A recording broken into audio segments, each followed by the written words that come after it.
Yo, yo, yo, what's the dealio, man? Listen, in this video, you know I got a banger for you, all right? I want to do something a little bit different. In this video, I want to do like a market recap, right? Today is Monday, June 16th, 2025, and I want to do like a market recap.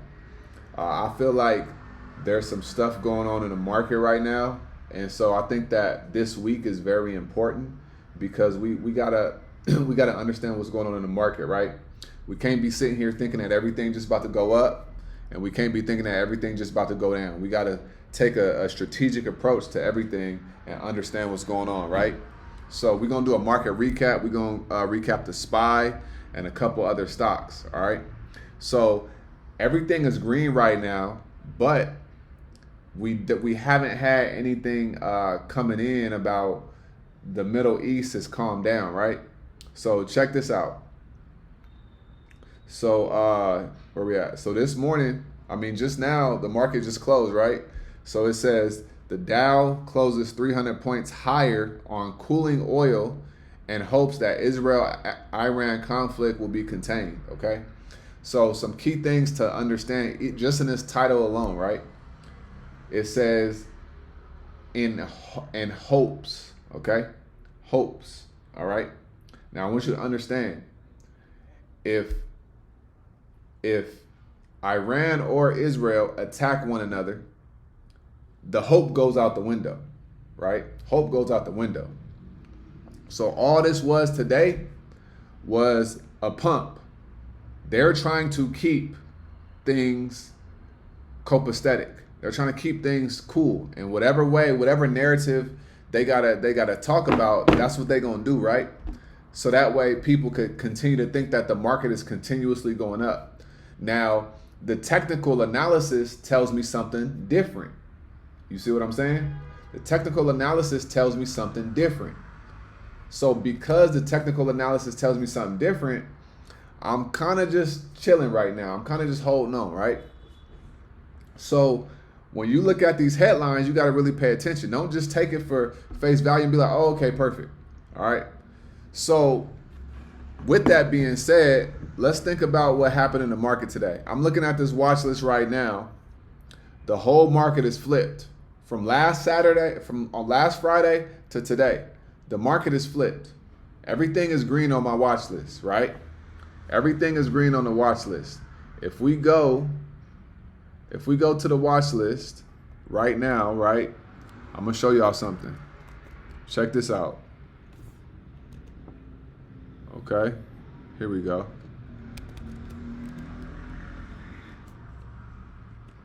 All right, so check this out, y'all. Okay, this is the heat map right here. Look at the heat map. The whole market, the whole market was green today, basically. All right, give or take a couple things. Whole market was green. Healthcare was down a little bit. But outside of that, utilities was down. Okay, now let's think about this. Why was utilities down? Because everything in the Middle East, right? On Friday, these were up. You see what I'm saying? On Friday, these was up. Now they're down, right? But all, big tech, all the S&P 500, they're up, right? Today. So let's go to the charts and let's really look at what happened on the charts. So, okay, so let's look at Robinhood. So this was a strong level right here, 74.45, right? All last week, it was trying to break above it, break above it, break above it. Today, it finally breaks above it, right? Robinhood closes at $76.75, all right? Now, if we go to the SPY, look at the SPY. The SPY is saying what it do? It closed down here on Friday. It gapped up, right? It gapped up to $600. It closed at $597 on Friday. Okay, we had a sell-off. This was when it got announced with everything about what's going on in the Middle East, right? Gap up, and then we go up. And then it creates this. Now, this is a bull flag right here. This is a super bull flag right here. Right? But if we look at the daily, all right, if we look at the daily, what did it do? right? We look at the daily. Okay, we came up, we rejected right here, and then we came down. We rejected lower than where we rejected a few days ago, okay? So last week we rejected at 605. Today we rejected at 600, all right, 600. And we ended up coming, today we came up to, no, we rejected at 604, all right?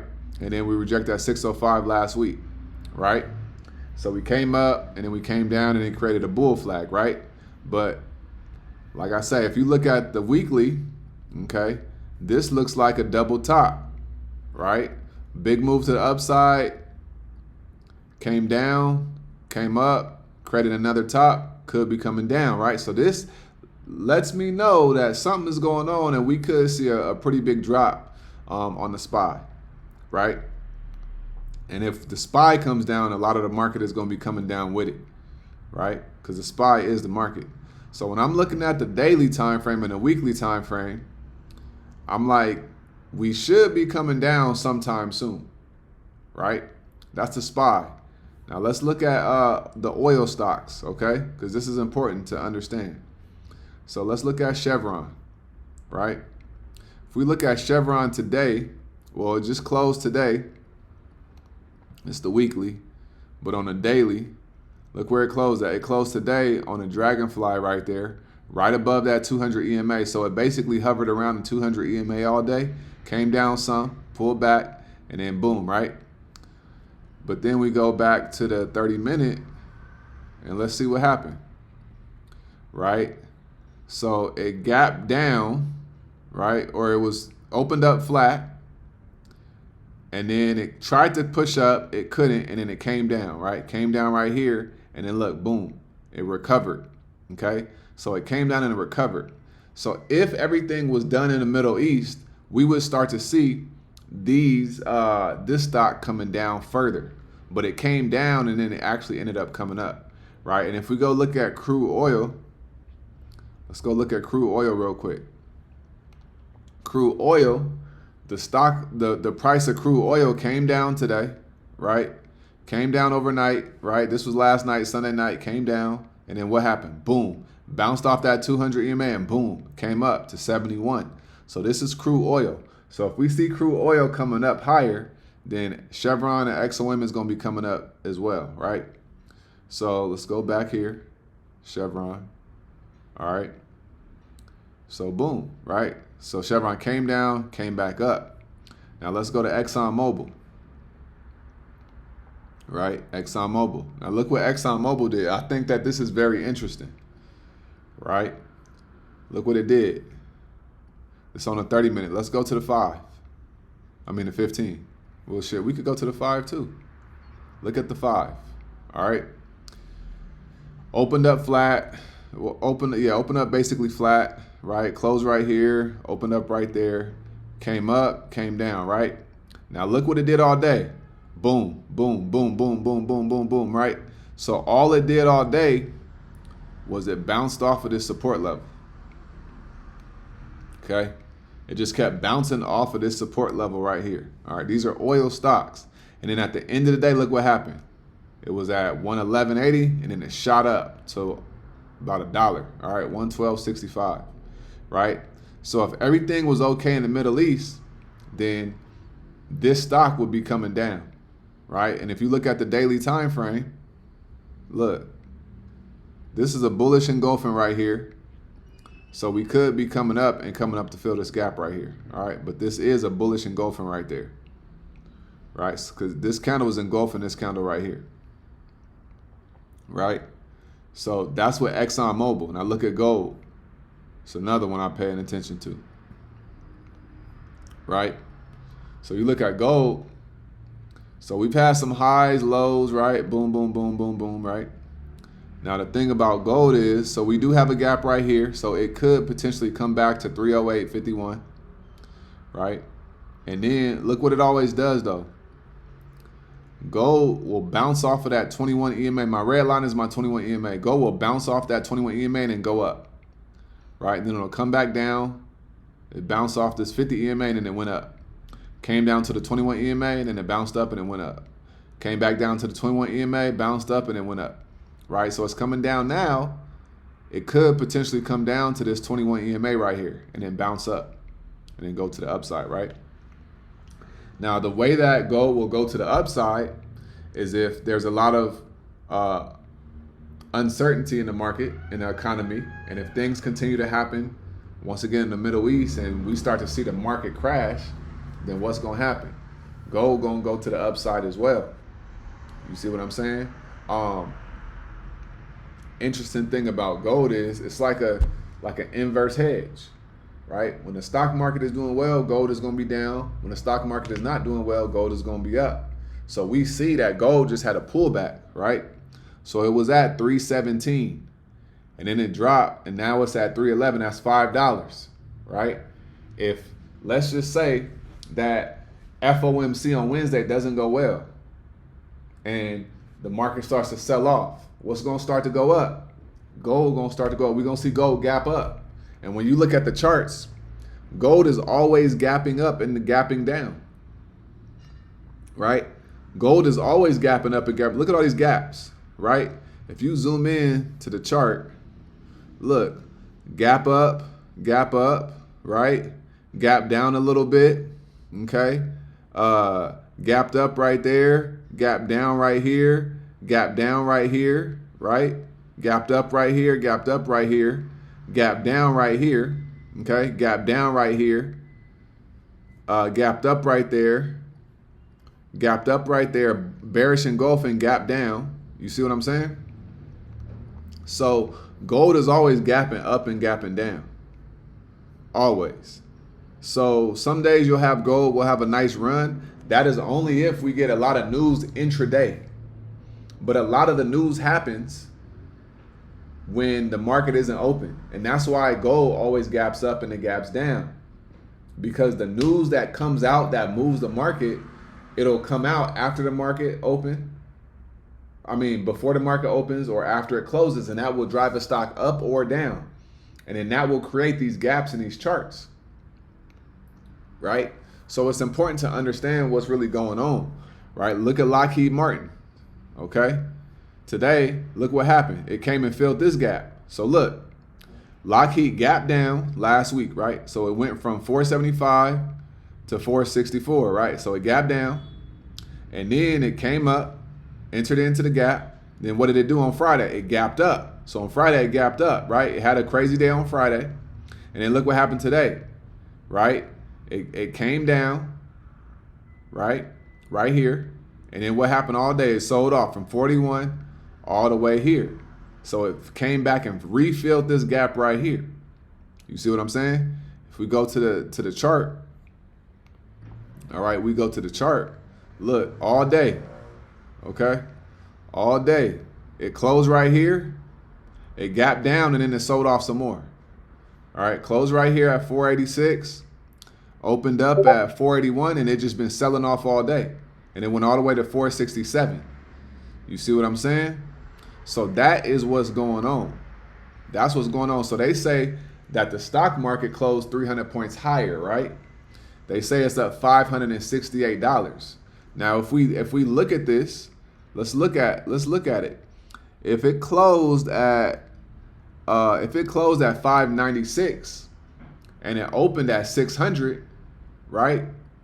And then the stock went and it closed at 602. The stock really only moved $2 during the actual day that the stock market was open. All right. So they're gonna gap this thing up and then say that the stock moved X amount of points.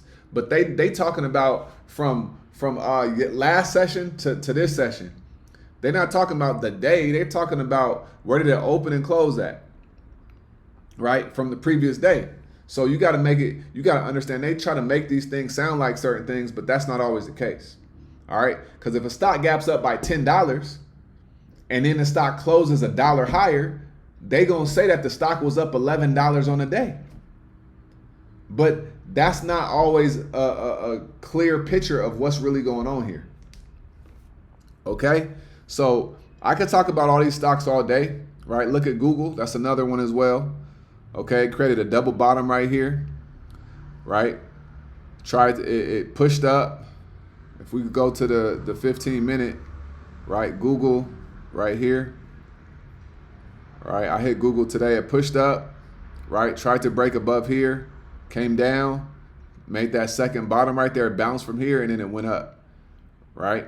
So that's what Google did today, right? But I think that Google has room to come down, right? But off of this bullish engulfing, I think that Google is going to go up, right? But I do think that once it hits this 178, it could reject here and start to come down, or it could break through here and then go to the upside. Okay. So that's what happened in the market today, y'all. All right. I wanted to just do a market recap because I think that it's a lot of interesting things going on in the market, and it's a lot of important things going on. And so we can talk about trading and stuff, but to really understand like how the market is moving, that's very important and it's very valuable. You get what I'm saying? So yeah, today was the first market recap of the day. We talked about the SPY, Google, Robinhood, ExxonMobil, Chevron, right? Oil stocks, futures. We talked about all of that. So I hope that this was beneficial to you, and I hope it gave you some insight on what to think about. I personally think that we're going to have a pump like we did today. Tomorrow we might pump again. And I think on Wednesday, we're going to start coming down. At some point in time, we're going to come down. The SPY is going to have a 2 to 5% red day. All right. And that could be the catalyst that could push us, the SPY going down to like 575, 568. All right. That's what I personally think is happening. I'm not a bear, but I'm looking at the charts and I'm just paying attention to what's going on here. See what I'm saying?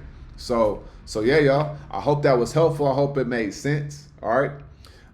If you guys have any questions, be sure to drop them in the comments. Let me know. I'll try to get back to you. And make sure, like I always say, get out of your head and go get into this world, because your head is a dangerous place to live. All right. And also remember, the more you study, the less you worry. All right. I'm going to see you guys on the next video. Peace.